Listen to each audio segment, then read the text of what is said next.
So UFC 289 is all over, and after that card we are going to get a run of some really fun fight cards, and it is going to be kicked off by UFC Fight Night Vettori versus Cannonier in the UFC Apex. This is a fight night that probably could get away with not being in the Apex, but I'm going to predict every single fight on the card, and I'm going to talk about every single fight on the card. Before we do get into it though, you do have my BetUS link there, and you can get a 3-day free trial for We Want Picks Premium membership online using that code that's over there, the Artem code. 3-day free trial, cancel at any time. Let's now get into it. Modestas Bukauskas taking on Zach Pauga in the opening fight at light heavyweight. I mean, Zach Pauga, in his last fight, he kind of almost looked like he probably could be another weight class down, and it's interesting to know he was a finalist on The Ultimate Fighter at heavyweight, and now he's fighting at 205 pounds, but he almost looks like he could probably drop down a weight class again and fight at 185 pounds. Now, Zach Pauga, he is a striker for the most part. He can wrestle and grapple, but he hasn't gotten any takedowns in either of those two UFC fights yet. I mean, against Jordan Wright, there was a lot of clinching. It was a pretty boring performance and a decision win against a dangerous guy. Now, Modestas Bukauskas is a very interesting case, right? Because he was cut from the UFC after a brutal loss to Khalil Rountree, who's now gone onto a run into the rankings. And then he beat Lee Chadwick, and then he beat Chuck Campbell and won the bout over at Cage Warriors. Come in on short notice and fought Tyson Pedro and beat Tyson Pedro in a pretty close decision, but it was somewhat clear that Modestas Bukauskas should have won that fight on short notice in Australia. Very impressive for Modestas Bukauskas. He is a striker for the most part. He's a very long striker as well, 78 inches of reach, and he's 6'3" at light heavyweight. I think he's going to be able to outstrike Zach Pauga from range. I mean, Zach Pauga, yes, he got a good win in his last fight against Jordan Wright, but that was against Jordan Wright, who was moving up a weight class, and like Jordan Wright's Jordan Wright, you know what I mean? Modestas Bukauskas just beat Tyson Pedro, who potentially was overhyped because Tyson Pedro's cardio did not hold up in that fight whatsoever. But Bukauskas is a good striker. I think he can keep the distance and win a decision over Zach Pauga in this one here. I know that Zach Pauga has been KO'd before in his career, but that was against Mo Usman, who's just a massive man, especially at heavyweight compared to him. So I've got Bukauskas. I'm going with the decision from the Bukauskas side. Now we move on to another very interesting fight. Ronnie Lawrence taking on Dan Argueta. This fight is fun, and I am going to pick Ronnie Lawrence to win it. Now, it might not be the most exciting fight, as in, like, it's not two strikers that are going to be throwing high volume, high technique, and all of this sort of thing, but what it is going to be is a pretty interesting wrestling match. Both of these guys are very good wrestlers. Ronnie Lawrence is a very good wrestler, and he was doing very well for himself when he defeated Mano Martinez by controlling the whole fight. He did get hurt at one moment, but he was, just kind of dominating guys with his wrestling and his grappling. Now, we did run into Said Yokib Kakramonov, who was a fantastic fighter, but unfortunately was cut due to apparently being rude to behind-the-scenes UFC staff. That has never really been confirmed, but it was mentioned by a pretty respected reporter in a now-deleted tweet. But we'll move on. Dan Argueta is also a great wrestler. I am personally surprised Dan Argueta didn't stay at 135 pounds, because he did take on Damon Jackson on short notice in that fight there, and he stayed at 145 pounds and took on Nick Aguirre, who took him on short notice. But now Dan Argueta is moving back down to 135. I think that's personally his better weight class. We did lose to Ricky Turcios on The Ultimate Fighter Season 29, but after that, he went on a really impressive win, including a couple of really good wins, like a win over the 12-0 at the time of Myron Santos, and a 6-3 win as well over Rodney Mondala. I think in this matchup, though, Ronnie Lawrence probably will be able to get the wrestling going, but if you are picking Dan Argueta, I do not blame you at all. I think that Lawrence will be able to control the fight and get the takedowns and stay on top, and I think he wins the decision. Now, Tereza Bleda taking on Gabriela Fernandes. I like Tereza Bleda in this matchup. Now, I'm going to be open and honest. I really think that Tereza Bleda is a very elite prospect for women's MMA, and I think a lot of people don't see that. A lot of people kind of disagree with me on that, but you've got to look at her age. Tereza Bleda is 21 years old. When she was 18 years old, she defeated Lucy Pudilova when she was an amateur, and that was Lucy Pudilova's first fight after being cut from the UFC for the first time in 2020.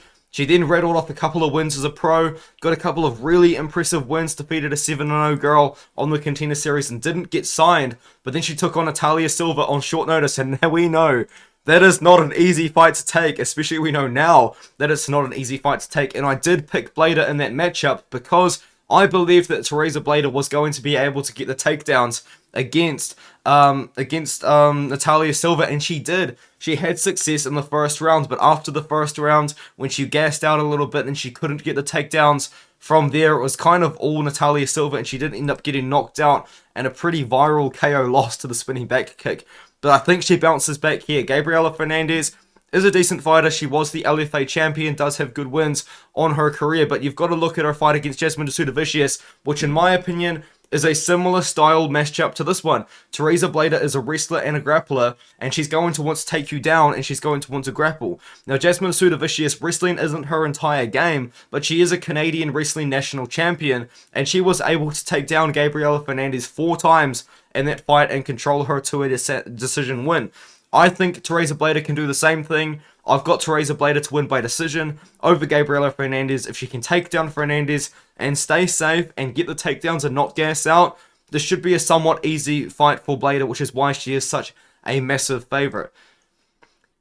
This next one's interesting. I just actually finished watching Felipe Bunes' tape. I believe like 5 minutes ago I was watching tape on this guy before I started watching his fights. And Felipe Bunes, if you guys don't know, he has just been signed to the UFC, and this is going to be his debut. Now, if you watch his fights, man, he's a fun fighter to watch. This guy's exciting. He's like a shootbox fighter that doesn't fight at shootbox Diego Lima. Aggressive striking style, very aggressive, spinning back kicks, flying knees, you name it, this guy's throwing it, but he's also a grappler. Now, he's not desperate to get the fight to the ground. He is very happy to stand and trade with you if he thinks that he can have success. Against Yuma Horiguchi, he went for no takedown attempts and knocked him out towards the end of the fight.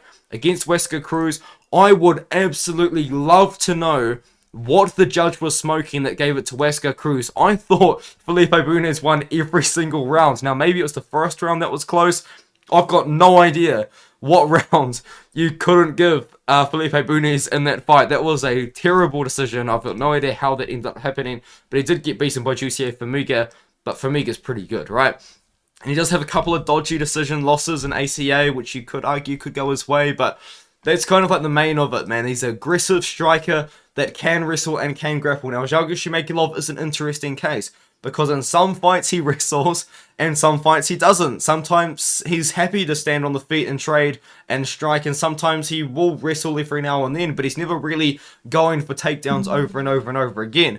Now, Felipe Bunes, I think, is going to be the more aggressive fighter. I think he's going to be the fighter moving forward. I think he's going to be the fighter landing the bigger shots, and not only is he going to be landing the bigger shots, this guy's going to be throwing spinning back kicks. He's going to be throwing flying knees. He has been reversed before, though, in his career, which I did see was interesting against Wesker Cruz. He was on top after taking down Wesker Cruz, after Wesker Cruz, I think, threw a body kick.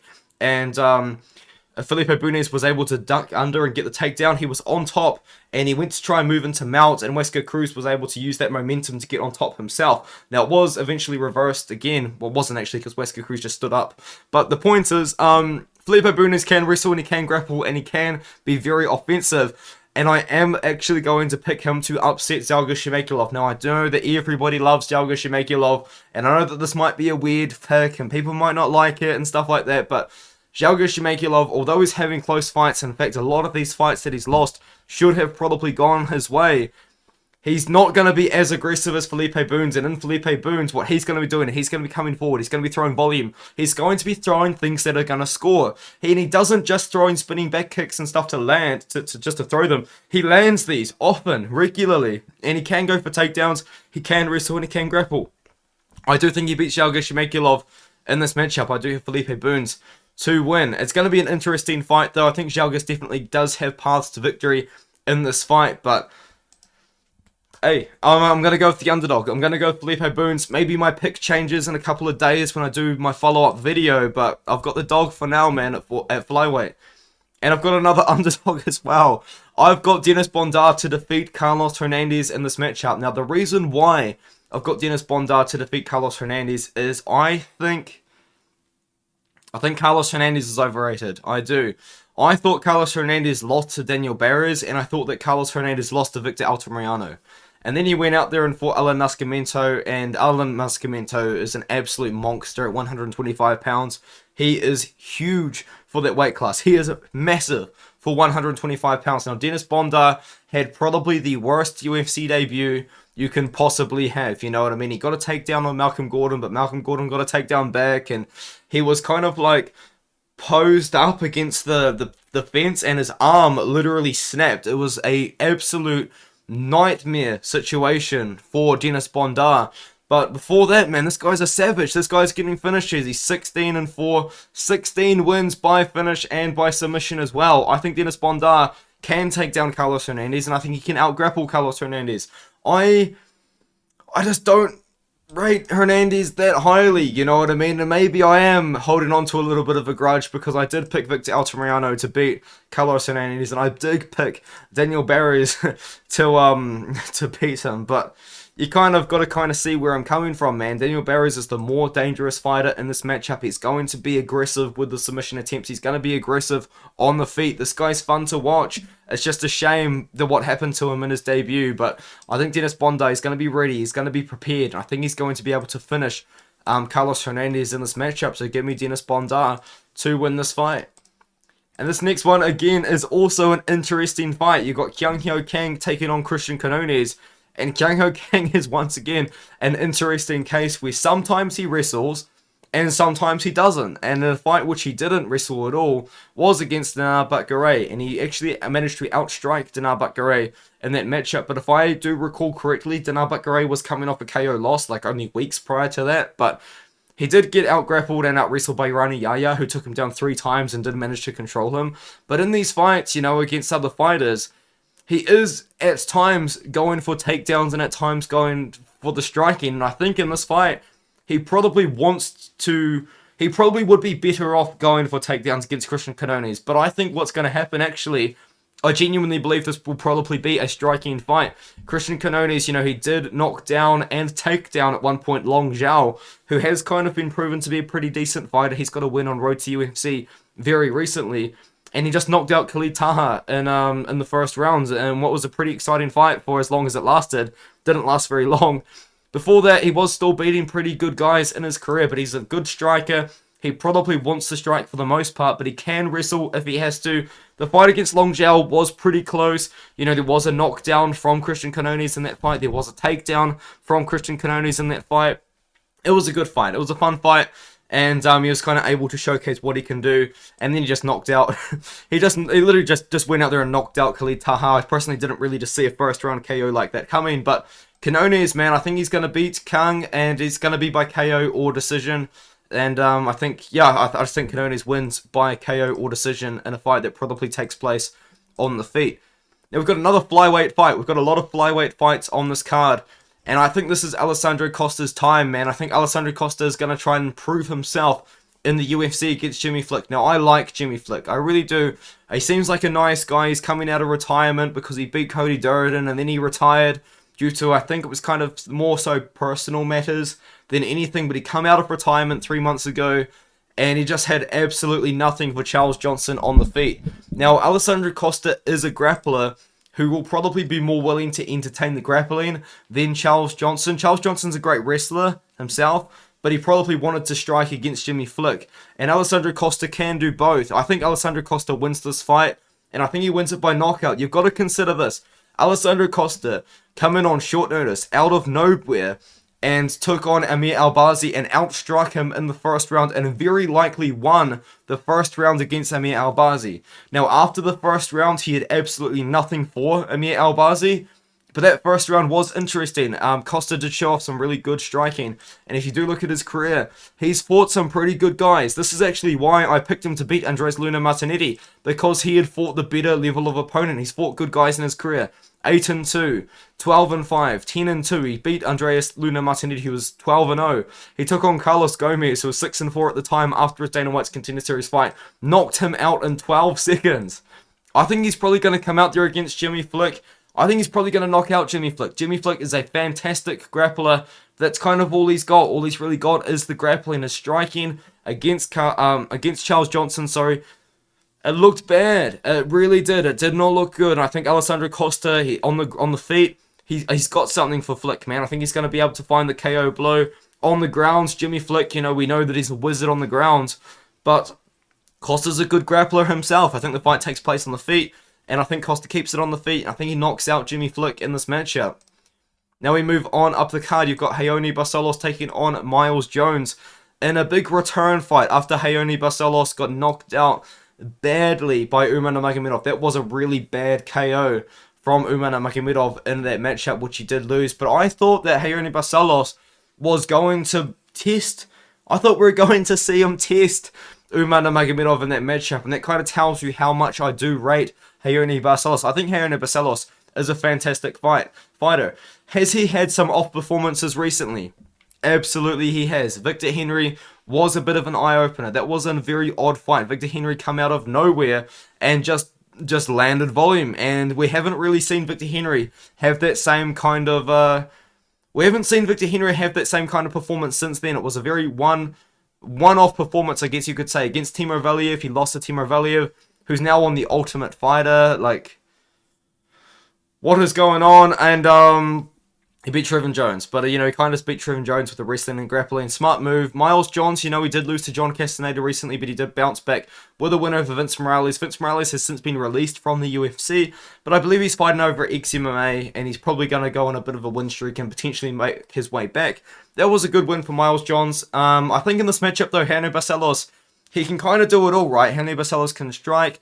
He can wrestle. I believe he's like a Brazilian wrestling champion. If he wants to go to the ground, he can. If he wants to grapple, he can. If he wants to strike, he also can do that as well. The KO loss recently does kind of concern me, but the thing is with Raoni Barcelos, he's 36 years old, so he's going to have to make a comeback kind of soon, because if he wants to kind of go on a little bit of a run, he has to do it now. He's probably kind of getting towards the end of his career. He probably wants to make the money now. I've got him to beat Miles Jones by decision. This isn't a confident pick, and it's probably a fight that I'll definitely revisit in the next couple of days before I do make my final prediction video. Now we move on. Muslim Salikhov taking on Nicolas Dalby. Once again, Nicolas Dalby. Sometimes he wrestles, sometimes he doesn't. And it's the same thing with Muslim Salikhov. Sometimes he wrestles, sometimes he doesn't. When I was looking through his stats and looking through his fights, I was actually quite surprised with the amount of takedowns that Muslim Salikhov has gone for in some of his fights. But at the most part, Muslim Salikhov is a striker, and he's a very good striker. But because he is 39 years old, I would say he is somewhat slow. You know what I mean? He's not really the fastest striker in the world, but he does like to throw a lot of kicks, and he is very good on the feet. Now, Nicolas Dalby is a guy that I always struggle to get a good read on, but I always somehow manage to get good picks for him. Like, I picked him to beat Wally Alves, but that was a really close fight. And then I picked him to beat Claudio Silva, but Claudio Silva's an old man at this point, and I can't even remember what I picked a couple of years ago, but dude, like, I think Muslim Salikhov just outstrikes Nicolas Dalby. Muslim Salikhov is a legitimate striker, and the win over Andre Fialho was very impressive. Now, I know that it probably has aged pretty poorly, because Andre Fialho has lost by knockout quite a few times, including this one as well. But it was a good performance from Salikhov, because I genuinely thought that Andre Fialho still had it in him. And I don't know if I actually picked him to beat Salikhov, but Salikhov did manage to dispatch Andre Fialho. I think it was almost like an accumulation of damage. Like, Andre Fialho, at one point towards the very end of the fight, was kind of just standing there. He wasn't really moving. He just kind of had his hands up, and he wasn't moving, wasn't doing anything. And Salikhov was just throwing spinning back kicks and landing on him. He did lose to Li Jingliang by KO, and I did pick that one correctly, but I think he gets this one here. Nicolas Dalby's not the most dangerous guy on the feet. Dalby probably will entertain the striking, but he probably will look to wrestle and grapple maybe every now and then as well. I'm going to go with the Salikhov decision, just kind of by outstriking Dalby with all of the kicks. This next fight's fun. This next fight is very, very fun. Nicolas Motta versus Manuel Torres is a fun fight, and this is a fight which I don't think anybody should be confident on either side, because both of these guys are very capable of knocking each other out at any moment of the fight. Nicolas Motta, first round KO in his one loss against Jim Miller. He did lose in the second round, and he does have a lot of finishes in his career. Manuel Torres, this guy's on a first round finish streak, man. First round sub over a 12 and 12 opponent. 25-second sub over a 10-11 opponent. He knocked out Colton England in the first round. He knocked out Frank Camacho in the first round. He's probably going to knock out Nicolas Motta in the first round as well. But do not discount Nicolas Motta in this matchup. Nicolas Motta, to my knowledge, has been signed to the UFC for a very long time. In fact, I believe that is true, he was signed off the Contender Series in 2020. And he's just had so many fights not really work out and not really happen. But eventually he did make his debut in 2022. He did lose to Miller, but then he knocked out Cameron Van Camp in a pretty good performance. But this is going to be fun.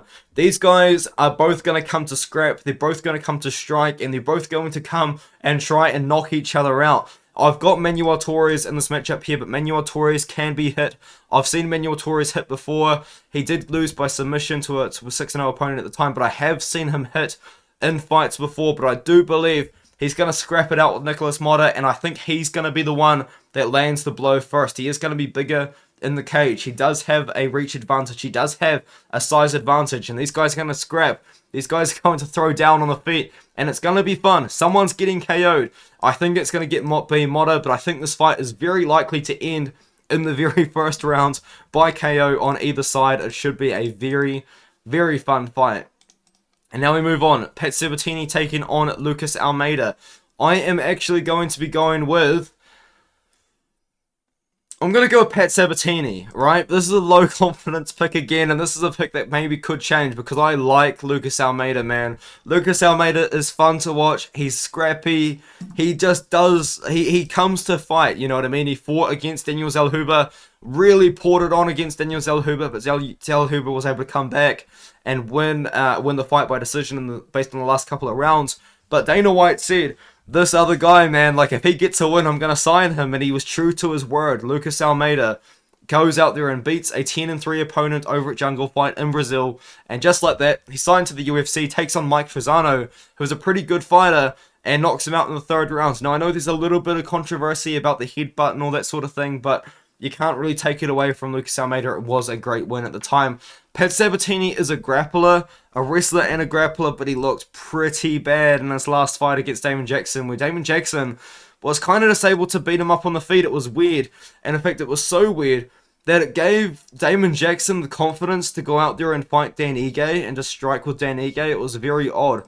But Pat Sabatini was able to go out there and out-wrestle and out-grapple TJ Laramie, just kind of dominated the whole fight to a decision. Same sort of thing with kind of all of his other opponents. He's going to want to wrestle and grapple with Lucas Almeida, but I think Lucas Almeida is probably a pretty live underdog in this fight, right? Because he will be the better striker, he does hit hard, and he is aggressive. So I don't really mind a Lucas Almeida pick from anybody, but I think that Sabatini is the safer pick. And he is the pick that I am going to be going with. I'm not that confident in it, though. Christian Leroy Duncan taking on Arman Petrosian. This is an odd fight, and the only reason why it's odd is the timing of the fight. Christian Leroy Duncan needs to be on that England card. That England card, I believe it's July 22nd, which isn't that far away, needs Christian Leroy Duncan, man. That card isn't looking that great, and it does need at least one last-minute replacement. I think having Christian Leroy Duncan on that card would be great, and I think that's his plan. I think he is fighting Arman Petrosian with the thoughts of being on that London card afterwards. Now, this guy's got hype, and this guy has justified hype. Now, the problem with his debut was he won by injury, which is just a really, really bad situation for Christian Leroy Duncan. And before that injury, he was actually looking really, really good. Sorry about that noise, guys. Man, that was terrible. I don't know if you heard it, but an ad just played. Anyway, he was looking good. He was looking technical, especially for a middleweight. You don't really see that kind of technicality. And he's beaten good guys in his career. Like, he beat Will Curry. I believe he's beaten him twice. And that's great wins, you know what I mean? And just, like, he beat Jati Milan. And I actually picked Christian Leroy Duncan to defeat Jati Milan. That wasn't an underdog pick whatsoever. Anyway, we will move on. But Arman Petrosian, on the other hand, very, very good striker. And what he does excel in is kicks. And what he did, man, was he just beat up the legs of AJ Dobson in that fight badly, man. AJ Dobson, you know, he's an alright fighter. I think he's fighting Josh Fremd in his next fight. But Petrosian, you know, he's had a little bit of an up and down career. But man, like, he's a really, really good striker, and this is going to be a very fun striking match. Now, Christian Leroy Duncan has a big reach advantage. He is a big guy for the weight class. 79 inches of reach at 185 pounds. Isn't really anything to mess around with, and he's also well-rounded. If he wants to clinch, if he wants to wrestle, if he wants to grapple, he can. I think CLD is a really, really good prospect for 185 pounds. I think he gets it done over Arman Petrosian, and I wouldn't be all that surprised if he does end up getting a takedown and maybe finding a finish using the wrestling and grappling. And then after that, I do hope we see CLD on that July 22nd London card. We move on now to a very interesting fight. Arman Tsarukyan versus Joaquim Silva. Now, this is the situation with Arman Tsarukyan. Arman Tsarukyan, he had a big fight booked. I believe it was recently against Renato Moicano. Moicano pulled out. I know that a lot of lightweights were called for that fight, and no one stepped up to the plate. And it seemingly seems like nobody wants to fight Arman Tsarukyan. Now, I understand a lot of ranked lightweights are booked out right now. I mean, the guys at the top, like Poirier, Chandler, and somebody else, Justin Gaethje, kind of all like fighting each other. They don't want to fight Arman Tsarukyan. They don't want to take that risk. And it seems like just the guy that wanted the opportunity to fight Arman Tsarukyan, the guy that wanted the opportunity to potentially make it into the rankings, was the guy that they went with, and that's Joaquim Silva. Now, Joaquim Silva, I mean, he's not like that great, but he does maybe have a chance against Arman Tsarukyan. But I'm going to be honest with you guys about what I think happens. If you watch the fight against Yoel Alvarez, I think we're going to get a very similar fight. I think Arman Tsarukyan will take down Joaquim Silva, and I think he probably will just ground and pound him out to a first round TKO or second round TKO, maybe. But Arman Tsarukyan's a really good prospect. It seems like a guy that a lot of people are trying to avoid, and as I said, it just kind of seems like Arman Tsarukyan just wanted to fight. And the UFC were like, would you fight anybody? And he was like, yeah, I'll fight literally anybody. So they just called up probably a lot of unranked lightweights to see who wanted to take on a ranked opponent. And Joaquim Silva at this point in his career, 34 years old, you know, he's probably not going to get this kind of opportunity again in his career. Unless he manages to beat Arman, you know what I mean? Because you have to go on a massive win streak to get the opportunity to fight in the rankings. So he's probably getting a pay bump as well. Like, Joaquim Silva, I don't know. I don't think he gets it done. I think Tsarukyan, first or second round, ground and pound TKO. Now we move on. Marvin Vettori taking on Jared Cannonier. I've got Marvin Vettori. But my issue with Marvin Vettori recently is he hasn't really been using his biggest strength. And that is his wrestling, right? Like, Marvin Vettori, he was coming up. When he was on the come up, this guy was wrestling. This guy was taking people down. This guy was controlling people. And the wrestling just stopped. Like, it just kind of stopped. Against Israel Adesanya, he was able to take down Adesanya at times and have success. And then against Costa, he kind of just fought him on the feet. Won a very close decision, which a lot of people kind of think could go to Costa. But that was the situation when Costa missed weight. So you don't give Costa the benefit of the doubt. I mean, but anyway, you know what I mean? Like, it was a striking fight for the most part. And then against Robert Whittaker, he just gets pieced up by Robert Whittaker for all 3 rounds. Gets completely showing levels and just doesn't really go for takedowns again. And then against Roman Dolidze, the same sort of thing. Now, I thought that fight was very close. And Roman Dolidze, man, Roman Dolidze's striking was just on display, dude. I think at one point in the fight, if you watch it, Roman Dolidze was just throwing overhand rights over and over and over again. When I say over and over again, I think I counted like 12 in a row. He would have his left hand up, and he would just throw an overhand right.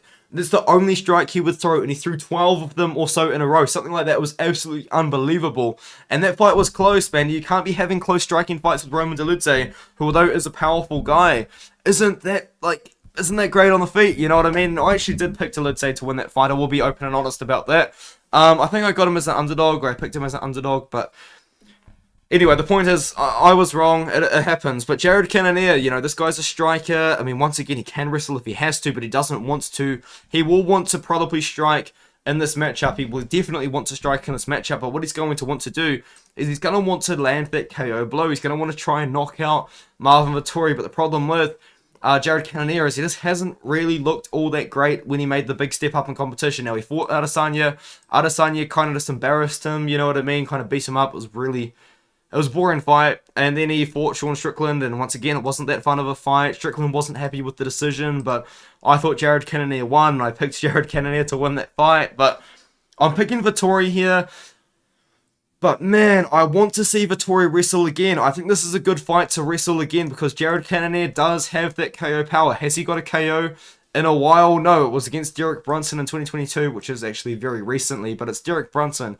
A KO over anyone that wasn't Derek Brunson wasn't until 2019 against Jack Hermansson, so that was a long time ago.